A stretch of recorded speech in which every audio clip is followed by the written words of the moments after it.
And I'm especially pleased by his focus on the diversity of this war and on the American counterinsurgency unconventional war campaign. Cadet Allen raises a couple of issues here, and one of them is, if you want, the legacies that the U.S. Army brings into this conflict, or if you want to use another term, the ways of war. Its traditions, its perception of war, what it thinks war should look like.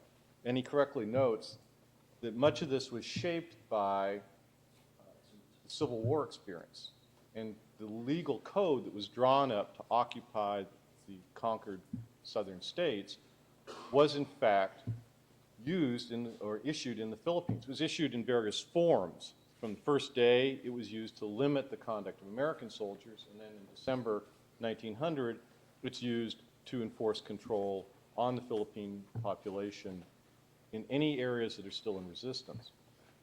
Now this does, as Cadet Al note, define what a guerrilla is, and it also defines the rules that the population have to follow to cooperate with the occupying authority. If the population, once its defending army has been removed, continues to collaborate with the resistance, then it is subject to a variety of sanctions. And General Orders is rather vague on those sanctions, strict measures, harsh sanctions, and so forth. But they could cover anything from fines to summary execution. And in his words, he argues that General Orders 100 gave an underlying coherence to U.S. counterinsurgency efforts. And certainly you'll find a lot of letters from soldiers in the Philippines arguing, why don't we impose General Orders 100? So within the Army, that way of war was understood to be the way that you approached unconventional warfare.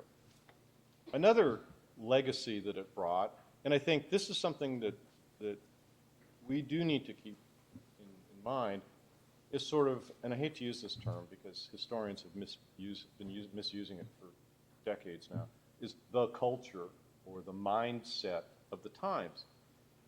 American officers going to the Philippines are creatures of American society in 1898. And Cadet Allen correctly points out that they were imbued with American progressivism, a view that elites could restructure society, sort of social engineering. And among these attitudes were very paternalistic, very ethnocentric attitudes. In this way, they bear more than a passing resemblance to the neocons of the 1990s that thought it would be very easy to reorganize Middle Eastern society if you just sort of did a few things. So that's a very useful thing that I think when we study unconventional war, we have to keep in mind. What is the attitudes of the Army, in this case, going into this unconventional conflict, and how do they shape how the Army then reacts? And then what is sort of the mindset of the society that the Army in turn serves?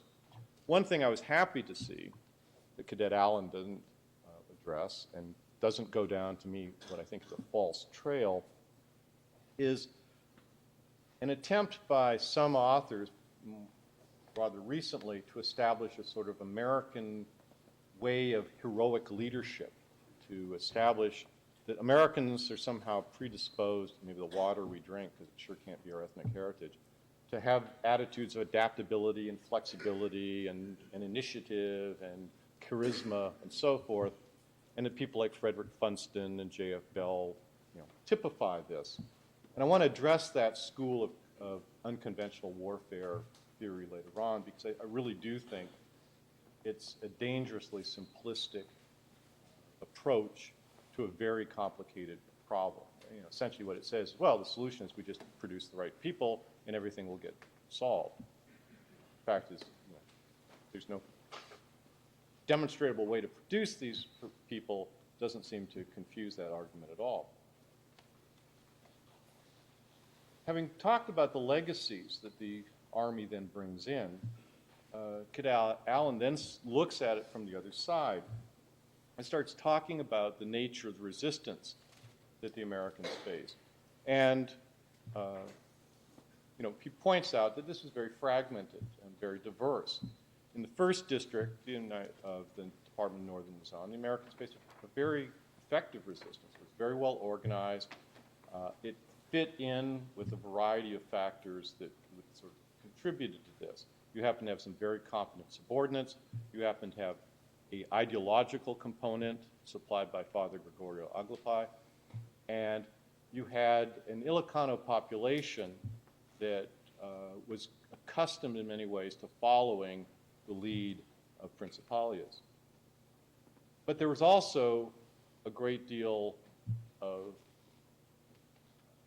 I wouldn't say resistance, but fragmented segments of the society that don't fit into this nice and too simplistic view. We often have an army one side, guerrillas on the other side. You have bandits. You have tribes. You have ethnic groups. You have landlords. You have private armies. And as he points out, you even have a religious sect that, curiously enough, in the same district, in two provinces, you have Father Aglapai saying, unite against the Americans, they're trying to destroy Catholicism. And down south, you have the Guardia de Honor saying, unite with the Americans to preserve Catholicism.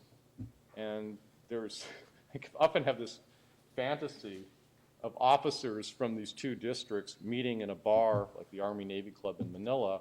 You know, how's your war going? And even though they're only about 60 miles apart, they're coming from completely different environments and completely different solutions as well. Now, having talked about that, Cadet Allen then talks about how these legacies and the nature of the resistance then forced the United States to adapt. And he notes that what happened, in a sense, was that Americans quickly adjusted to the distinct environments of the provinces they were fighting in. That they came in with this legacy, and they then developed very specific policies to deal with the isolated resistance in their particular areas, such as uniting with the Guardia de Honor in one area, in another area going after the Catholic clergy. This, as I say, is a very interesting paper that's dealing with a very complicated issue, and it sort of leads me to, at this point, to sort of move away from it and provide some sort of broad view of the problem of studying the Philippines in particular and unconventional in general. One of the problems has been that there's been a very substantial coin bandwagon. And this has, I think, adversely affected much of the analysis. A number of pundits, analysts, writers, and so forth who had absolutely no interest in counterinsurgency have since joined on to this. My mentor, when I was first studying this, said, Brian, no one will care about this except to listen to what you have to say about Vietnam. So they will only want to hear about the Philippine War to apply it to their concept about Vietnam. And I think there's a real danger now that people are only listening to the, quote, lessons of the Philippines so that they can then apply them to Iraq and Afghanistan. And I see this in a great deal of the analysis, and I think it's dangerous, and I think it's very superficial. One of the problems that I've seen, and I would say is somewhat implicit in Cadet Allen's paper, is the idea that soft fails, hard works. And I can definitely see a parallel between the lost year in Iraq and the surge and why that works being applied to the Philippines. It's not the same. Okay, there's some really important differences. In 1900, the United States Army is following the directives from the president. President McKinley's directives were not President Bush's directives. President McKinley's directives were benevolent assimilation. The United States Army should be an example to the Filipinos and provide the sort of organized civic engineering, if you want, for the Filipinos that would allow them to then accept the colonial government. Okay, that is not what people went into Afghanistan and Iraq with. That's a very different mission statement. Those orders were never rescinded. And they do